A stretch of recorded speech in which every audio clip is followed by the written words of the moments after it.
Boa noite a todos.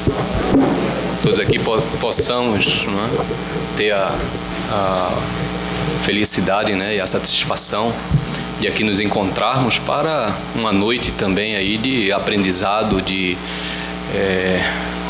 troca também, né, de conhecimento, de informação que a doutrina sempre nos possibilita, né? Eu hoje, dentro desse início, foi-me dado a indicação do estudo da questão 593 do Livro dos Espíritos, 593 e 593A, que está dentro de uma das leis, né, das leis morais, capítulo 3º, que fala sobre lei de reprodução, né? Antes de me adentrar nessas duas questões, que a gente vai sempre aprendendo, né, dentro do estudo, é importante rever e às vezes a gente faz a leitura, para aqueles que já têm um contato com a doutrina, com o estudo, principalmente a sua obra, né, basilar, que é o Livro dos Espíritos, e ele tem uma passagem bem interessante no início, depois da introdução, chamada Prolegômenos, né? E é interessante sempre a gente refletir um pouco sobre essa, digamos assim, codificação, como se diz, né? Kardec é o codificador. Ele não é o autor das instruções da resposta. O autor dessa instrução da doutrina são os próprios espíritos superiores que ali, não é, passaram por Kardec, mas ele ordenou, ele contribuiu principalmente pela capacidade que ele tinha de ser um estudioso, de ser alguém de ciência, e que no crivo da razão, da lógica, ele foi dando e facultando a possibilidade de exatamente trazer essa doutrina dos espíritos de uma forma mais compreensível, dentro da metodologia de perguntas e respostas. E nessa passagem aqui do Prolegômenos, quando ele inicia, é só uma parte inicial aqui que eu queria transcrever, ele se fundamenta exatamente em toda a metodologia dele, que é o racional, é o lógico, né? Ele diz o seguinte, ó: fenômenos que escapam das leis da ciência vulgar se manifestam em toda parte e revelam, em sua causa, a ação de uma vontade livre e inteligente. Ele está dizendo, existem fenômenos dessa natureza, que às vezes a gente não se apercebe. Aí ele, dando continuidade, ele diz, a razão diz que um efeito inteligente deve ter por causa uma força inteligente. Então, tudo o que acontece, não é, como consequência, a sua causa, ela corresponde. Se essa consequência é inteligente, é algo que tem uma vontade própria no sentido de ter uma racionalidade, ser um efeito inteligente, a causa obrigatoriamente é inteligente. Aí ele, dando continuidade, ele diz o seguinte: e os fatos provaram, quer dizer, ele constatou no experimento das mesas girantes, da comunicabilidade, quando ele começou a observar, e ele, como eu comentei, Kardec naquele período onde ele trouxe e teve contato, ele era uma pessoa de ciência, né? Era um estudioso, era um dito, dentro do contexto, cientista. Usou a metodologia científica de observação, de constatação, e é o que ele diz aqui, ó, e os fatos provaram que essa força pode entrar em comunicação com os homens por meio de sinais materiais. Foi quando ele iniciou todo esse contexto. E ele, dando continuidade, essa mesma força, quem é que disse que aquela comunicação era espírito, que a vida continuava, que todos nós somos, quando a gente começa a entender dentro da doutrina, espíritos no corpo ou fora do corpo, e que a vida é uma continuidade, quem pensa, realmente sente, raciocina, é o espírito, é a alma, não é a matéria, a carne, não é? E ele vai ali desenvolvendo isso, e ele diz assim, ó, essa força, interrogada sobre a sua natureza, declarou pertencer ao mundo dos seres espirituais, que se despojaram do envoltório corporal do homem. Aí ele conclui, é assim que foi revelada a doutrina dos espíritos, não é? E é assim de suma importância, todos nós buscarmos ter essa compreensão, que vamos perceber que não existe nada de, digamos assim, fora do contexto de sobrenatural. É algo lógico, racional, é uma continuidade, porque a gente vai se deparar, e isso que a doutrina nos traz, por mais que às vezes a gente vá conhecendo, é claro que fica, não é, aquele receio do desconhecido. Todos nós vamos nos deparar, como sabemos que tem um nascimento, com o contexto da morte, que a gente fala desencarnação. Mas não é o principal que cessa, que acaba, que perde a vitalidade, não.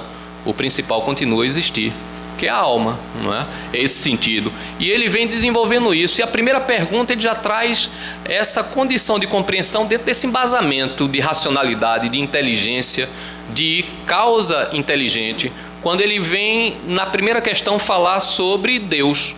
Capítulo 1, a primeira pergunta que Kardec realiza para esses espíritos que estavam transmitindo a comunicação e a resposta, e ele botando no crivo da razão, ele diz, é um contexto que, principalmente da época, todo mundo trazemos na nossa condição a busca e a compreensão que Deus existe, mesmo que a gente, às vezes, em alguns períodos, dentro dos processos de encarnação, nos tornemos um pouco avesso por diversas questões, mas no nosso íntimo, na nossa consciência, a gente sabe que tem uma força superior. E ele pergunta, que é Deus? Aí vem a resposta, Deus é a inteligência suprema, causa primeira de todas as coisas. Ele resume, inteligência suprema, causa primeira de todas as coisas. Se a causa primeira e a inteligência suprema, vem essa perfeição que a gente vai se deparar, não importa em qual ciência a gente se dedique, das humanas, não importa, do quanto tem de beleza, de lógica, de inteligência em tudo que é formado dentro da natureza. Retornando e dando um salto, porque nós vemos aí a condição, toda a doutrina na sua base, ela vem embasada nessa obra, Livro dos Espíritos, que é fundamental que a gente procure manter o contato, estudar, criar os grupos de estudo, reler, rever, questionar, por que não, para tentar buscar, que é isso que Kardec deu como exemplificação. Então a questão propriamente desse início aqui da nossa abordagem, ela traz essa questão 693. O ideal é que a gente vá sempre estudando, dentro ali da sequência, vá compreendendo e revendo. Na questão 693, no capítulo Lei de Reprodução, livro 3, Obstáculos à Reprodução, questão 693, a questão que Kardec realizou perguntou aos espíritos, Ele diz, as leis e os costumes humanos que têm por objetivo ocasionar obstáculos à reprodução são contrários à lei natural? Ele fez uma pergunta questionando, porque muitas vezes você vê, e principalmente hoje em voga, a gente tem aqueles que se preocupam, e é natural, a gente se preocupa, e vamos entender uma outra lei que está descrita aqui, que é importante ter essa fundamentação, sobre uma lei que é a lei natural, que imagina, é chamada de lei da destruição. Lei de destruição, quer dizer, as coisas têm uma lei que destrói, mas destrói. E a gente vai perceber numa amplidão maior, principalmente quando a gente toma a ideia do espírito, da evolução do espírito, que a matéria é transitória, que essa destruição não deixa de ser o quê? Uma renovação. A possibilidade de uma renovação, de modificação, de transformação. Aí ele vai aqui, ele diz assim, tudo que entrava a marcha da natureza é contrária à lei geral. Aí ele vai dar uma outra questão, a 693, Então ele diz assim, as leis e os costumes, que era essa, humanos que têm por objetivo ocasionar obstáculos à reprodução, são contrárias à lei natural? Ele diz que sim, mas é o que? São as leis e os costumes humanos que têm por objetivo ocasionar obstáculos à reprodução. E a gente vê agora muito, digamos assim, em debate, nas ditas sociedades mais avançadas, a questão, por exemplo, do aborto, de você inibir a continuidade da reprodução. Ele diz é contrário, mas isso não invalida o que ele continua aqui nessa questão, que é a 693A. Ele diz assim, entretanto, é uma questão que Kardec põe, entretanto, há espécies de seres vivos, animais e plantas, cuja reprodução indefinida seria nociva a outras espécies e o próprio homem seria logo a vítima. Comete ele um ato repreensível detendo essa reprodução? Quer dizer, quando você passa a fazer isso, de às vezes, tem uma, como se diz dentro da expressão humana, uma praga ou alguma coisa que você vai lá e combate, dentro daquela classe, não é, de seres vivos, e às vezes você extermina ou vai lá e coloca. Aí ele diz assim, a continuidade, ele diz: Deus, a resposta dos espíritos, Deus deu ao homem sobre todos os seres vivos um poder que deve usar para o bem, mas não abusar. Ele pode regrar a reprodução segundo as necessidades, mas não deve entravá-la sem necessidade. A ação inteligente do homem é um contrapeso estabelecido por Deus para restabelecer o equilíbrio entre as forças da natureza. E é isso ainda que o distingue dos animais, porque o faz com conhecimento de causa. Quer dizer, a gente passa a ter o raciocínio, né? O contexto de inteligência, de refletir, de pensar. Então a gente passa a ser muito mais responsável pelas nossas escolhas e decisões, não é? E a gente começa a aprender dentro da doutrina espírita a necessidade do livre-arbítrio, né? Que é uma lei também. A gente tem a liberdade de escolha. Agora lembre, né? É como o Cristo nos deixou tão, né? Tão abrangente não, né? Direto colocado, quando ele diz assim: olhe, a semeadura ela é livre. Você tem a escolha de semear, mas sempre vai ter uma consequência lá, não é? A partir dessa semeadura que se faz. Aí ele diz: mas a colheita ela vai ser obrigatória. Você vai colher o que semeou. E quanto mais conhecimento a gente tem pelo estudo, vai poder facilitar escolher melhor o quê? As sementes, as ações. E é isso que é importante, na base de tudo que a doutrina nos traz. E é isso que, digamos assim, não precisa, a gente está desenvolvendo aqui o estudo, a compreensão, mas está dentro, eu acho, da compreensão de todos nós, como lei maior, né? Aquela lei da reciprocidade, né? Como se diz, uma lei, não é dita de ouro por alguns, dentro dessa lei, que é: faça ao outro o que gostaria que lhe fosse feito. Porque essa condição, de acordo com a minha compreensão, vai justificar as minhas ações. Eu tomo essa decisão, não pensando em mim de uma forma egoísta, mas me colocando no lugar do outro, se eu aceitaria essa escolha que eu estou fazendo para o outro, não é? Se eu escolher isso para mim, pelo menos eu não estou dizendo que vai ser a melhor escolha, mas pelo menos eu me justifico, porque dentro do meu grau de compreensão eu estou escolhendo efetivamente aquilo que é a razão e que eu penso que vai ser o melhor para a pessoa, porque seria teoricamente o melhor para mim, não é?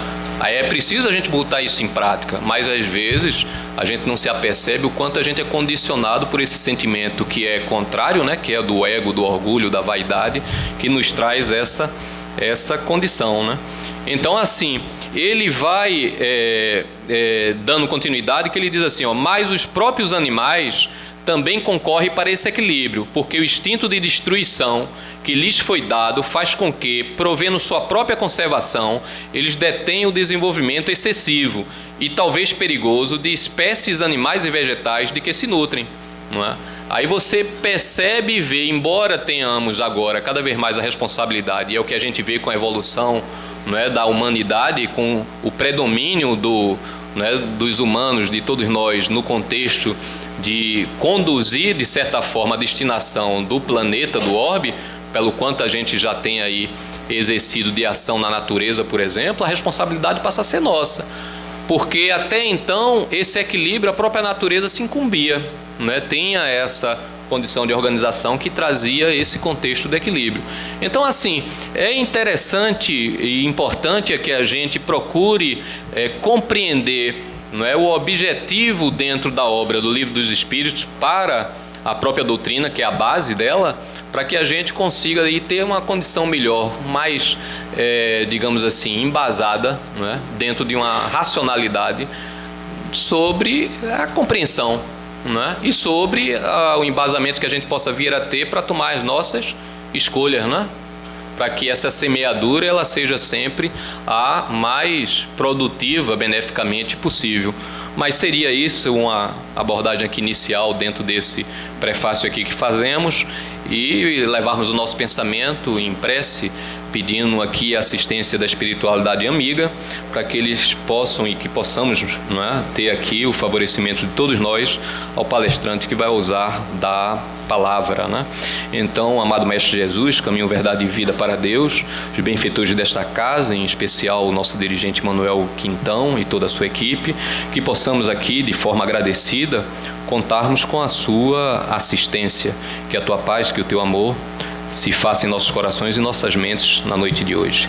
Passar a palavra ao nosso irmão para que ele possa prosseguir aí na sua abordagem. Queridas irmãs e irmãos em Cristo, boa noite. Essa doutrina que agora no dia 18 de abril deste ano completou 160 anos. Parece pouco, mas o pouco em tempo representa o muito que cada um de nós, quando abrimos os livros da codificação, podemos receber de ensinamentos.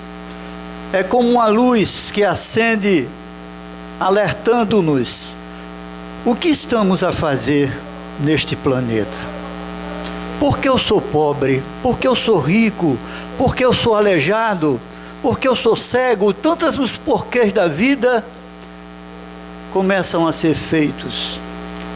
Eu lembro, quando criança, eu ouvia sempre uma tia minha evangélica que falava que espiritismo é coisa do Satanás. E hoje, adulto, eu recordo, será que Deus criou o Satanás? E quando a gente começa a estudar essa doutrina, que é definida como uma ciência que estuda a nossa origem, a nossa natureza e o nosso destino, como também o nosso relacionamento quando fora do corpo físico. O Espiritismo existe desde que o mundo é mundo, desde que apareceram as criaturas de Deus. Na questão 76 do Livro dos Espíritos, o primeiro livro da codificação, Kardec pergunta: o que é o Espírito? A resposta vem, como o nosso irmão tão bem abraçou, o ser inteligente da criação que fora do corpo físico povoa o universo. Somos nós.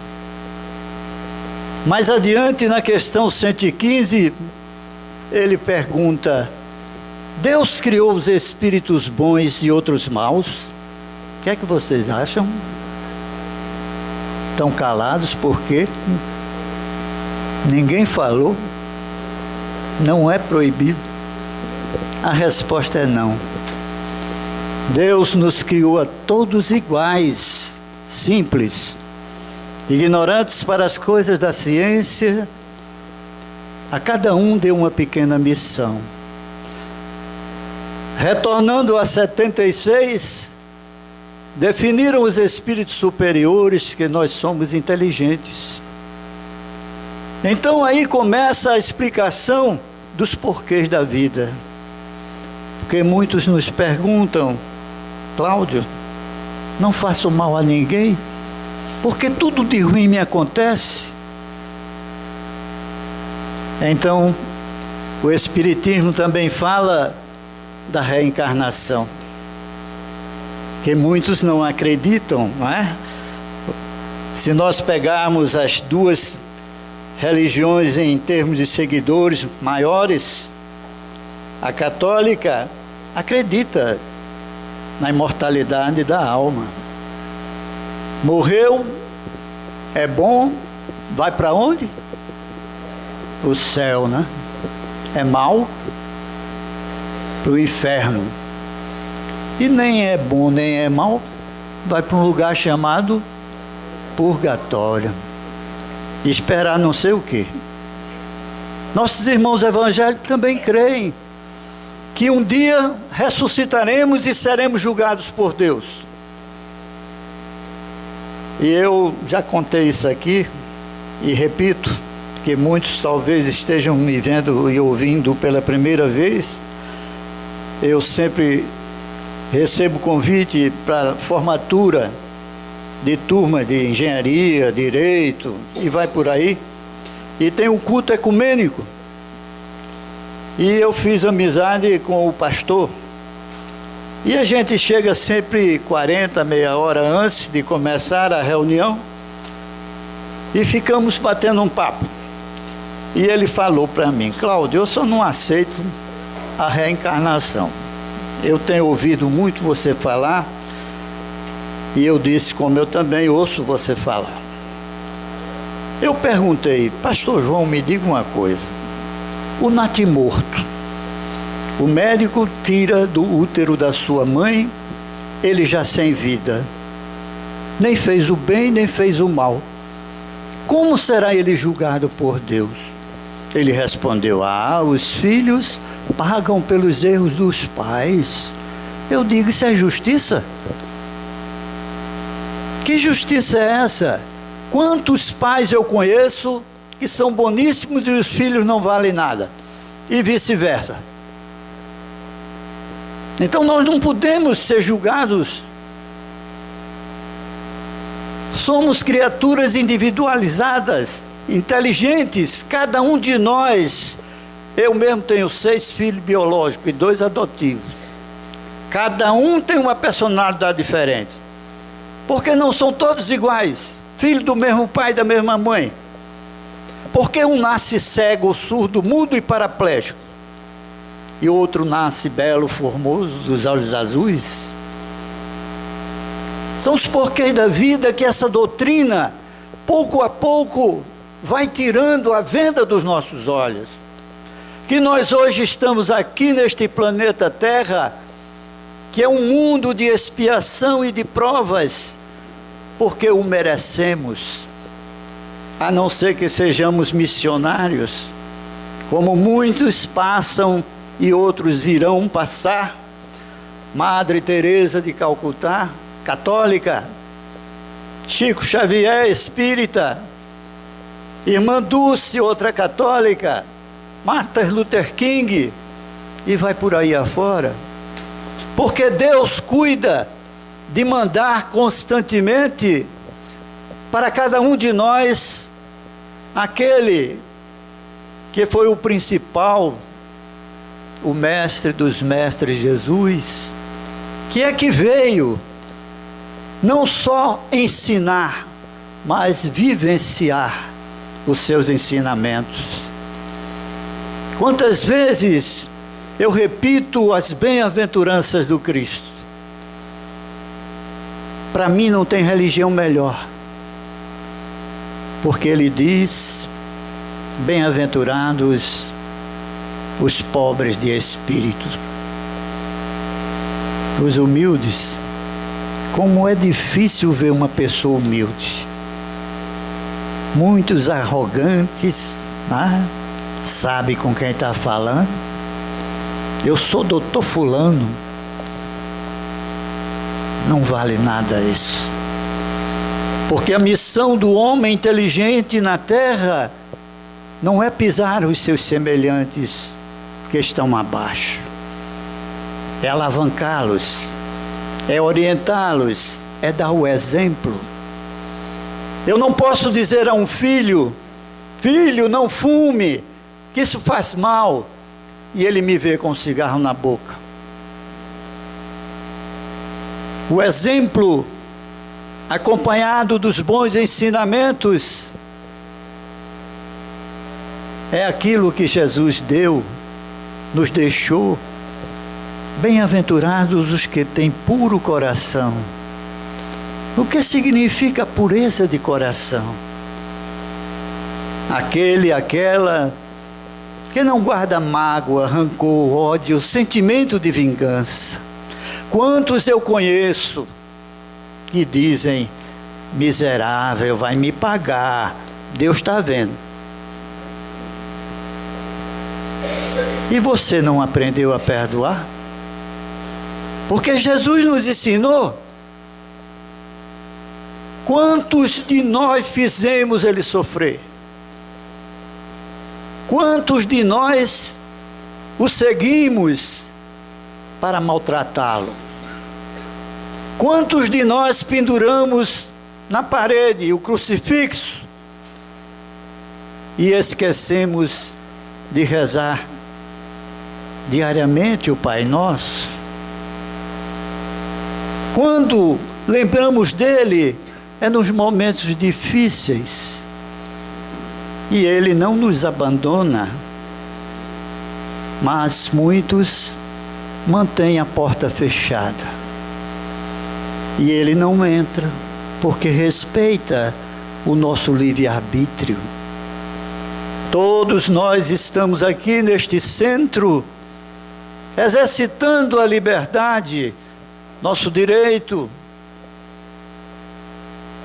que está sendo afrontado diariamente por homens, mulheres, que um dia pagarão caro o que estão a fazer com a liberdade, com a inteligência que cada um tem.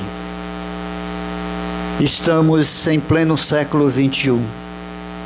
Eu, como talvez mais velho, eu lembro a educação que nos era dada na mesa.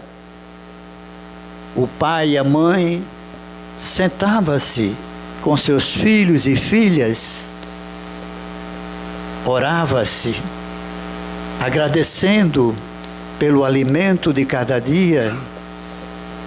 Esperávamos que o pai e a mãe fizessem nossos pratos. Menino, coma direito. Educações simples. E o que nós vemos hoje? É um tal de WhatsApp, de não sei de quê, de gente. Não é possível. A tecnologia é para o nosso bem-estar, sim. Mas nós estamos extrapolando. Eu já contei aqui, eu trabalho no Corpo de Bombeiros.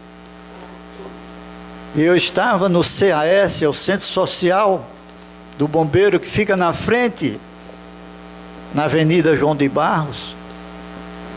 E eu fui lá ver um problema que estava na estrutura como arquiteto.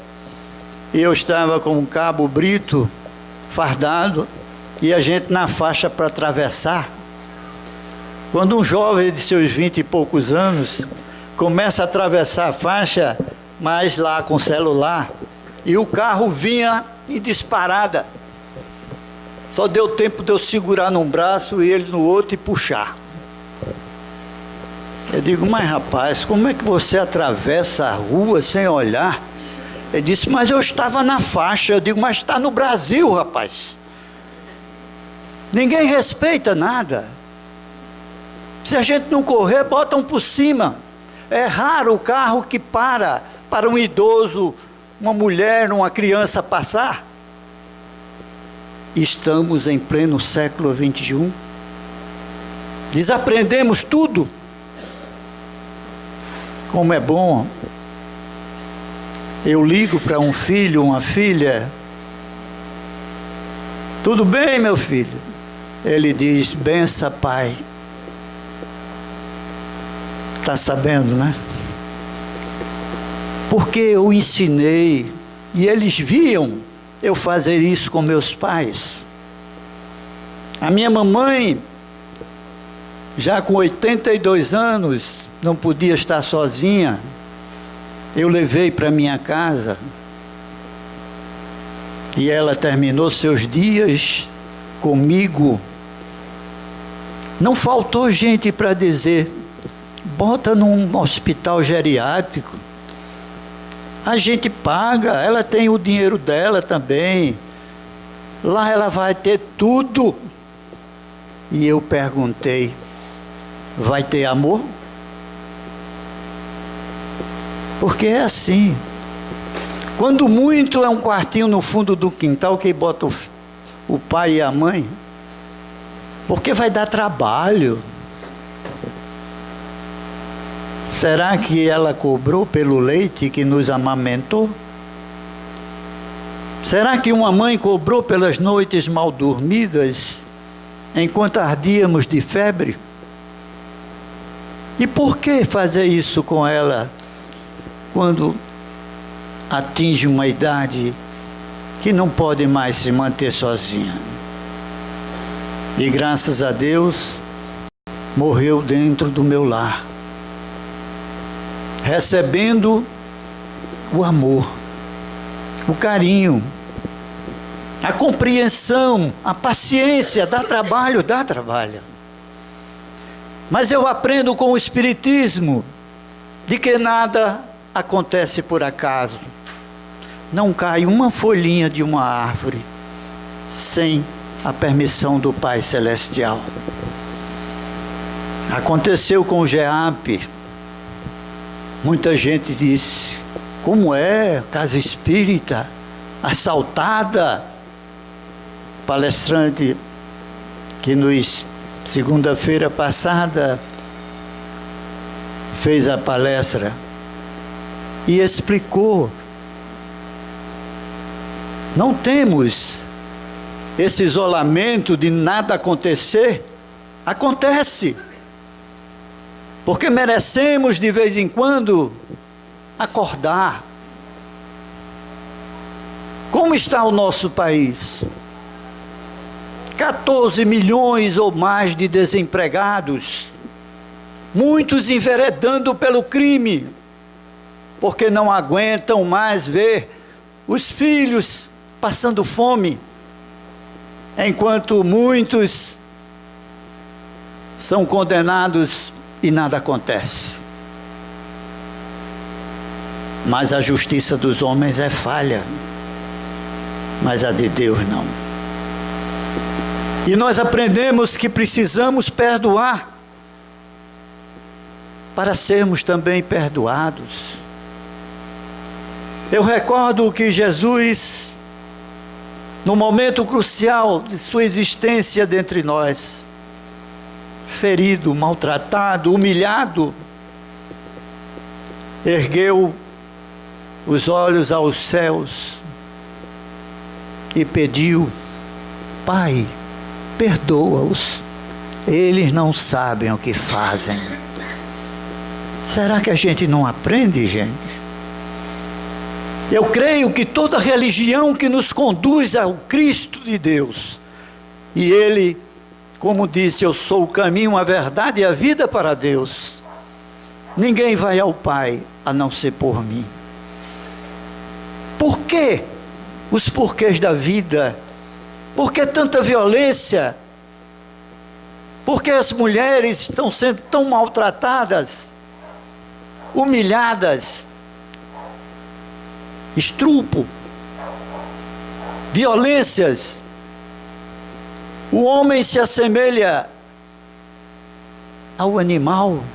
Pior, porque o animal respeita a sua fêmea e só cruza quando ela está no cio para procriar, para a espécie continuar.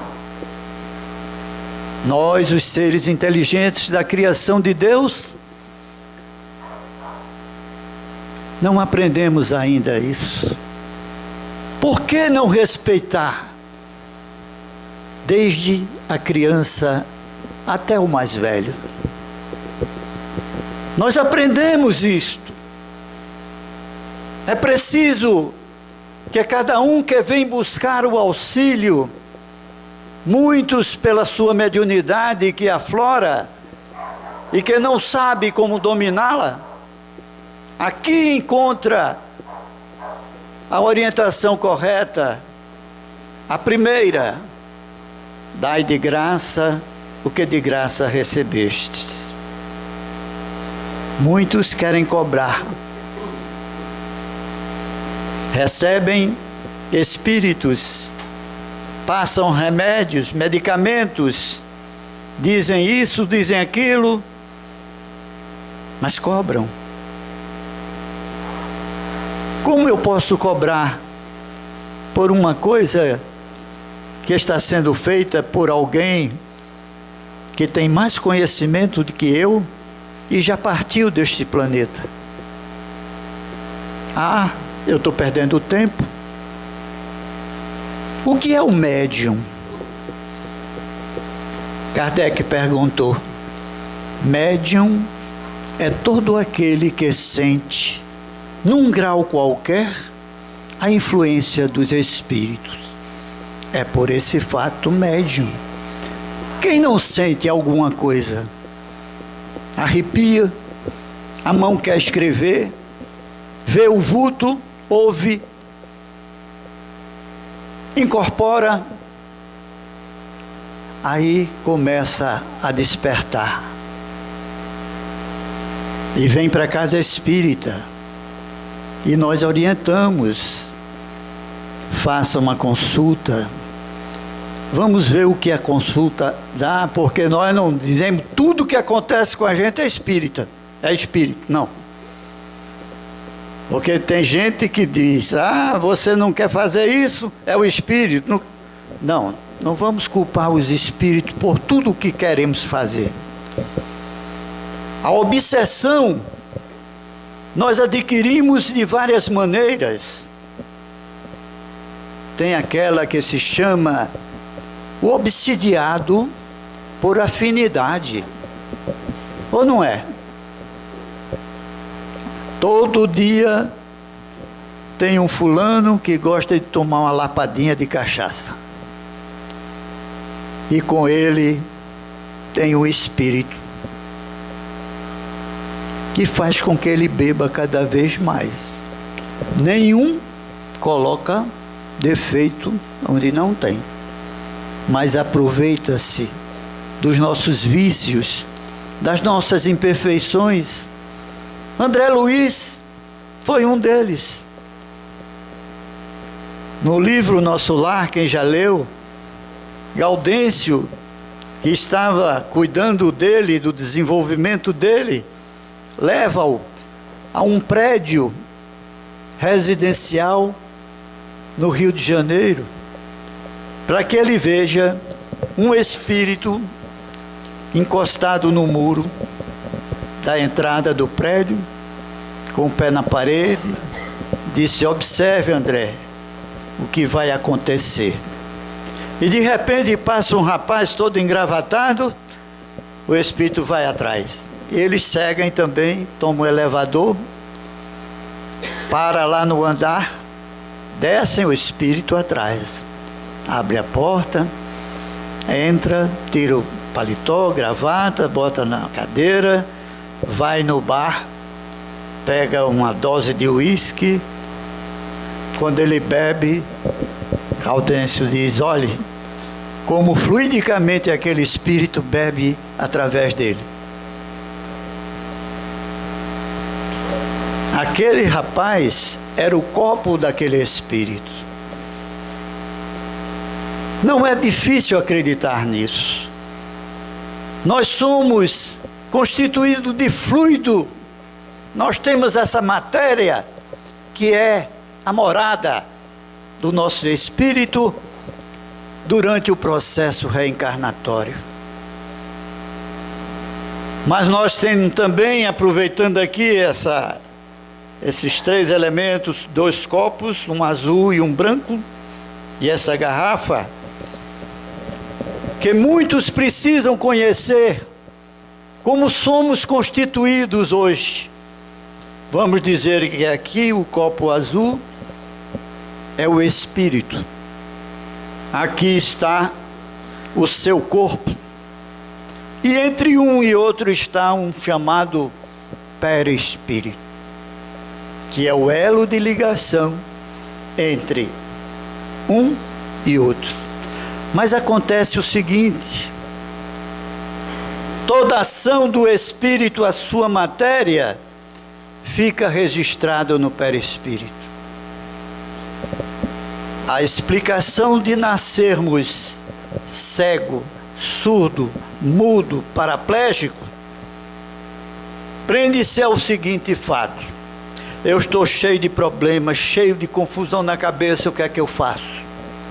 Pego de uma arma,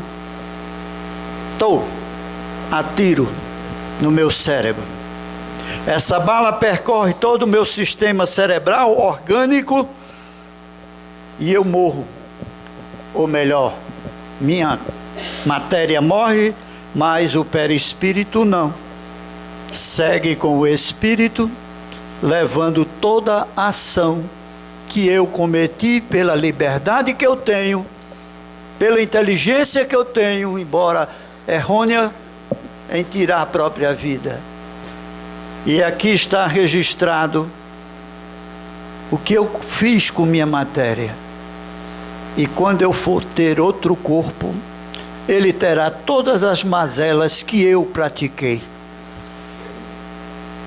Porque espírito e perispírito, até chegar ao grau de pureza, se fundirão num só, mas até lá não. E é por isso que nascem disformes, pessoas todas aleijadas. Então vejam a responsabilidade que temos com a nossa matéria hoje, que ela é o habitat do nosso espírito enquanto estivermos aqui neste planeta, cujo tempo é dado por Deus.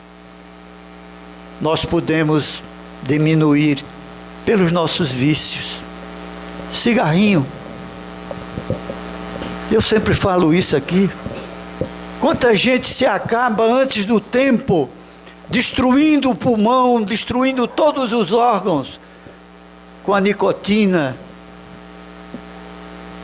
Então Deus nos dá 80 anos de vida para que nós resgatemos nossos débitos, para que nós cumpramos as nossas obrigações, e nós terminamos nos matando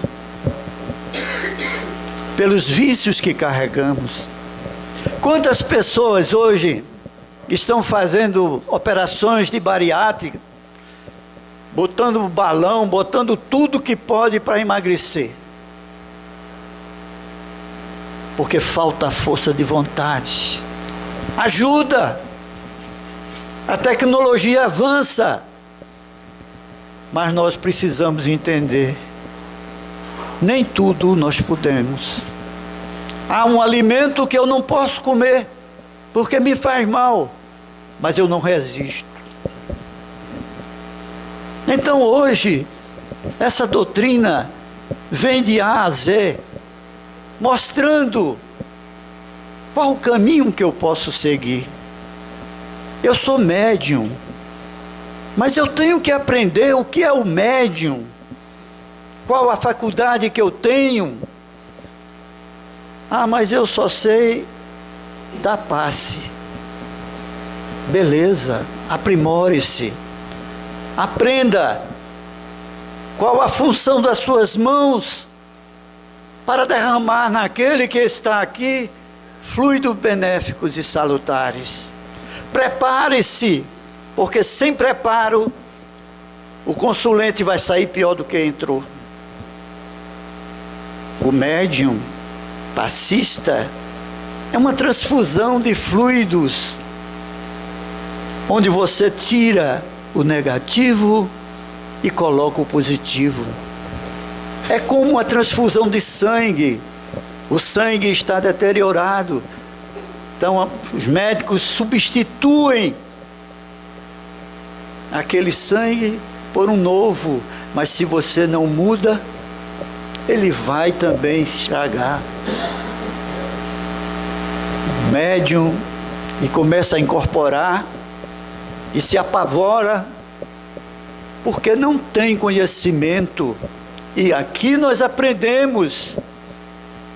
Lembre-se, eu digo sempre, o corpo vos pertence.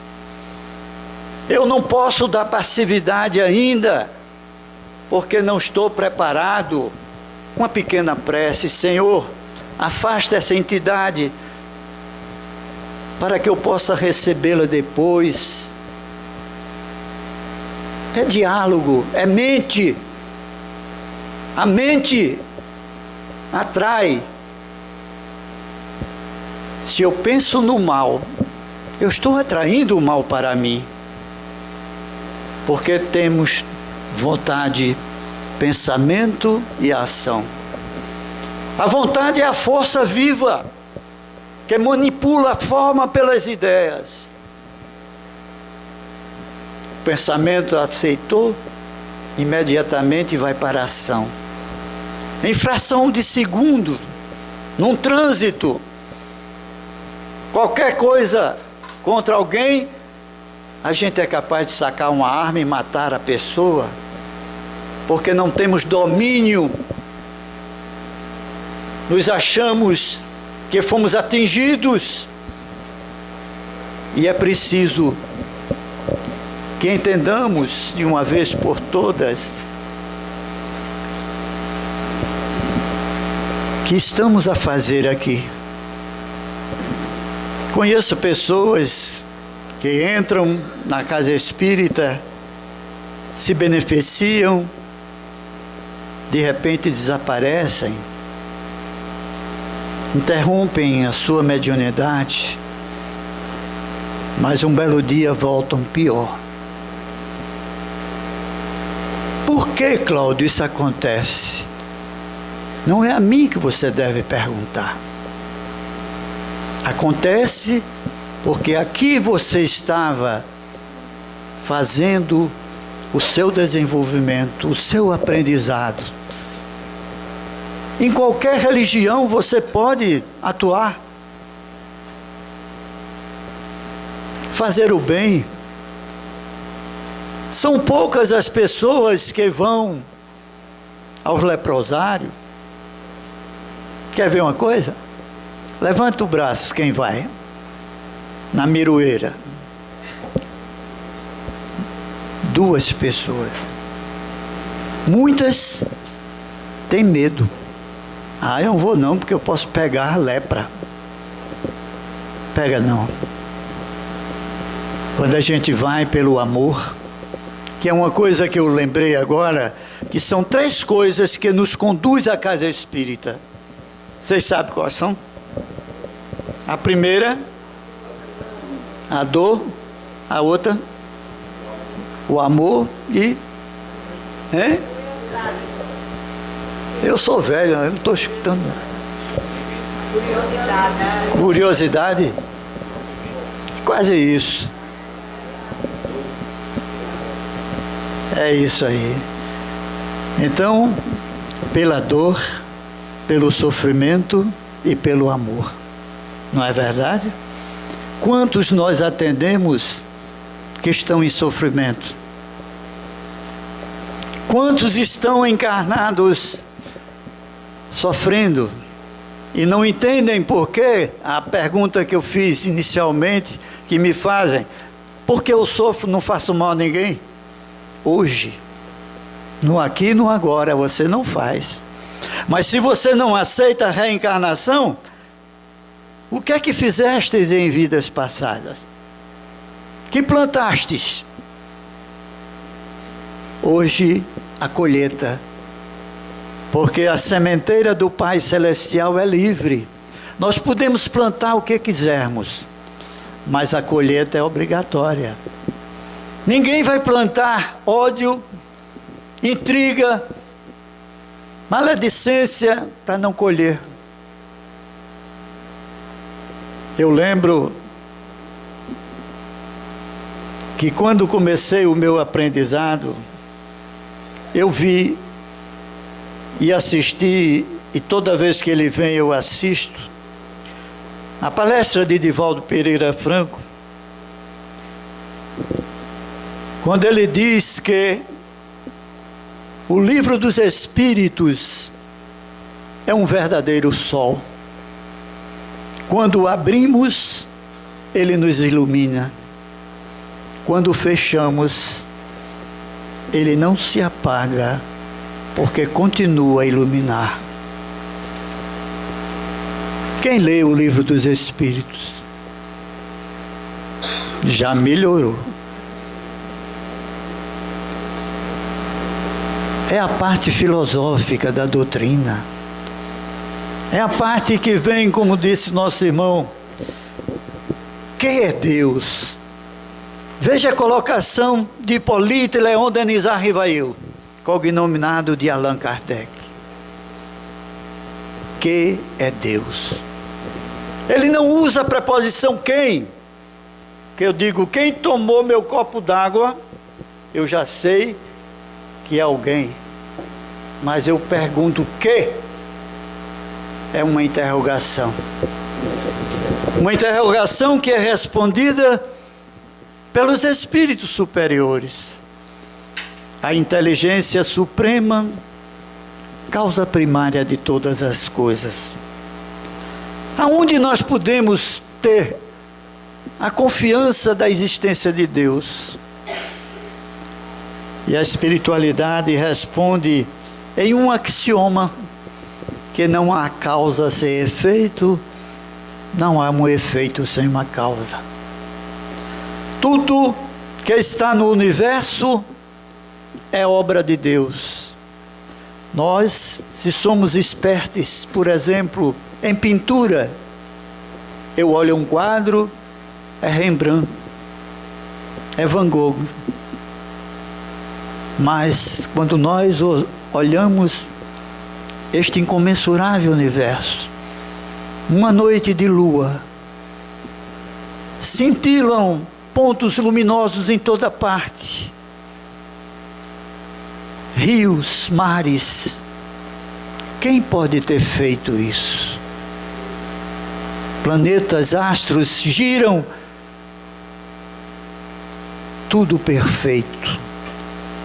Este Pai Celestial, que nós chamamos Deus, e que nos criou para chegar até Ele. Espíritas, o Espírito de verdade nos deu 2 ensinamentos, começando por Chico Xavier. Espíritas, amai-vos, é o primeiro. Qual é o segundo? Instruí-vos. Então vamos abrir os livros da codificação. Vamos estudá-los. Temos dúvida? Pergunta. Para que ficar com a dúvida? Não aceito isso. Dê o que você entende, bote para fora. Não adianta vir à casa espírita, ouvir palestra, tomar passe, fazer a desobsessão, se não estudamos, porque somos inteligentes. E a nossa inteligência para que é? Para ficar ouvindo e balançando a cabeça que aquilo está certo? Não temos dúvida. Todos nós temos. E é através do estudo que o nosso espírito alcança o progresso espiritual. Muitos só querem progredir em termos materiais, mas nada da matéria nós levamos. Tudo ficará aí. O que é que eu levo? Eu levo meu espírito ao grau de elevação, se possível. O espírito não retroage, mas ele pode permanecer estável. Quando a gente estuda a classificação que é feita por Allan Kardec dos espíritos imperfeitos, são 9 categorias. O que significa a imperfeição? Que o mal supera o bem. Então, é o nosso planeta ainda. Plano de provas e expiação. O mal supera o bem, é o que caracteriza o nosso planeta. Bons espíritos é uma categoria que tem mais 4, onde o bem já supera o mal. E a primeira, o grupo, é o grupo dos espíritos puros, onde existe e reina exclusivamente o bem. Nós vamos para lá, mas cada um faça a sua parte. Cada um tem a responsabilidade da vida dada por Deus. E nunca pense que Ele criou um melhor do que o outro. Todos nós partimos do mesmo ponto. E se eu transgrido as leis divinas, se eu transgrido fazendo ao outro o que eu não quero que me faça, eu terei que saldar este compromisso. Se nós observarmos Lúcio, Buda, Confúcio, 600 anos antes de Cristo, 500, 400, diziam: não faças aos outros o que não queres que te faça. Quantos de nós pensamos nisso? Quando queremos fazer algo contra alguém. Antes disso, pergunte: eu gostaria, se o que eu quero fazer com fulano, com fulana, alguém fizesse comigo? A resposta é não. E por que você faz? Até no entretenimento, gente. Eu sou de um tempo, por exemplo, ia jogo de futebol. O que é que a gente via? Eu ia com colegas do Náutico, do Santa Cruz. Eu sou rubro-negro e a gente assistia jogo junto. Hoje o que é que se vê? Um matando o outro por causa de futebol. E tem uma coisa que eu sempre falo aqui, não vou deixar de falar. Como os homens principalmente, e até as mulheres, porque elas estão agora também no MMA, sei lá, tome soco, pontapé para todo lado. Gente, como eu vou me distrair onde dois homens brutamontes estão no ringue tirando sangue um do outro? Isso é esporte. E interessante é você ver a plateia vibrando quando o sangue jorra. Aí a gente está no templo do Coliseu, né? Esperando que o imperador fizesse assim. Acaba de matar. Então, meus irmãos e irmãs, nosso tempo está chegando. A nossa mensagem fica para que estudemos, mas antes, vamos buscar o amor. Eu não me refiro ao amor sexual, eu me refiro ao amor que Jesus tão bem exemplificou. Aquele amor que perdoa quem nos ofende, aquele amor que olha os nossos irmãos e irmãs que nada têm, e somos capazes de separar algo que possa ajudá-los. Somos capazes de deixar o nosso conforto e visitá-los nas casas que os acolhem. As mãezinhas, os paizinhos que lá estão velhinhos, internados, e que quando a gente chega, dizem: que bom, meu filho, que vieste me ver. Minha filha, meu filho me internou aqui e nunca mais veio me ver. É duro, gente. Esquece que envelhecerá.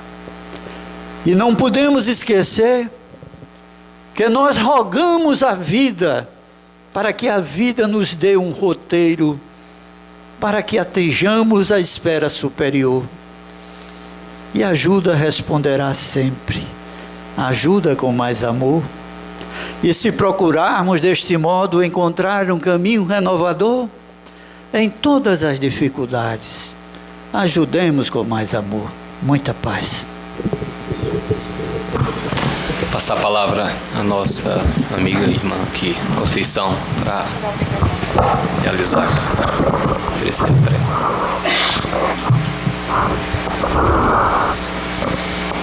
Antes da prece de encerramento e agradecimento pela oportunidade, eu sempre gosto de citar algumas coisas. Sexta-feira falei sobre o preconceito. E hoje eu vou repetir, diante de uma palestra que eu assisti de Divaldo esse final de semana, em que ele chegou na África do Sul, no hotel 5 estrelas, com o pessoal do Brasil e do exterior, riquíssimos, e que Joana de Ângeles soprou o ouvido dele, dizendo que ele devia abraçar aquele garçom preto, aquele preto africano. Aí ele disse, nossa, como é que eu vou abraçar um garçom? Vai ficar um negócio, um hotel chiquérrimo, com pessoas muito formais. Ela disse, abrace esse garçom. Brigou, tipo assim, puxando as orelhas dele. Aí, de repente, ele ficou assim, disse, você podia me trazer um leite quente? Ele disse, imagina, eu ia para um almoço chiquérrimo, pedir leite quente. Foi a única forma que ele encontrou. E veio o garçom com toda a pompa, com toda a coisa, e entregou o leite a ele. Então, diante disso, ele disse, meu filho, muito obrigada, e deu um abraço nele. Aí ele ficou estarrecido assim, ficou sem palavras. Por que o senhor me abraçou? Não, eu tive vontade em agradecimento pelo leite que você me trouxe, então eu vou buscar outro copo. Ele disse, não precisa não, mas ele foi pegar outro copo. Resultado, aquele rapaz, diante esse gesto de Divaldo, ele ia suicidar à noite, quando chegasse em casa. Quer dizer, Joana de Ângeles já sabia e pediu isso a Divaldo, que às vezes um gesto, né, um abraço, tirou ele do suicídio. Ele estava com um câncer no estômago e já tinha dado metástase, e ele não tinha dinheiro para pagar o tratamento. E ele, para não ver a família em situação muito difícil, ia tirar a vida e ia ficar tudo certo. E ele falou com as pessoas que estavam com ele, falando dessa situação. E as pessoas disseram, ele vai fazer o tratamento dele. Mas Divaldo não falou essa situação que ele ia tomar. E eles deram todo o tratamento. E esse rapaz se ajoelhou aos pés foi lá no apartamento de Divaldo, levar mais leite, porque ele achou que Divaldo era... E ele disse, eu nem gosto de leite. Mas levou mais leite. Esse rapaz se ajoelhou aos pés dele, esse rapaz, em agradecimento, e choraram muito. E Divaldo também se ajoelhou, e choraram muito os dois, abraçados. Ele agradecendo aquele tratamento e aquela situação. Mas ele disse que o que mais tocou ele, o que mais, assim, fora do tratamento, foi o primeiro branco, desde que ele estava vivo, que tocou nele. Nunca um branco tinha tocado nele, nunca. Imagine o que é isso. Sexta-feira eu falei da questão de idade, porque eu assistindo sobre o desfile da Bastilha, eu falei porque eu chamo Bastille, né, que é em francês, e eu botei no tradutor automático, e as pessoas, de modo geral, gente, pessoas da França em geral e de outros países, o tempo todo dizendo que Macron devia estar com a mulher de Trump porque era jovem, não com aquela velha. Vejam o preconceito aonde vai. É cor, é da homossexualidade, que é uma coisa do espírito. Não adianta querer que fulano seja aquilo, é da alma. Só que todos nós, como héteros ou como gays, lógico, devemos ter uma moral, a conduta moral, mas abaixo o preconceito, seja lá em que termo for, ok? Vamos agradecer a Jesus essa oportunidade bendita de esclarecimento, essa palestra maravilhosa do nosso irmão Cláudio, e esses espíritos que sempre nos dão as lições e puxavantes de orelha que nós precisamos a todo momento, porque estamos no caminho do aprendizado, e que o Cristo é o nosso sol maior. Que Jesus nos abençoe hoje e sempre. Sendo-damos por finalizada a primeira etapa, continuamos na paz e na harmonia aqui nesta casa. Agradeço.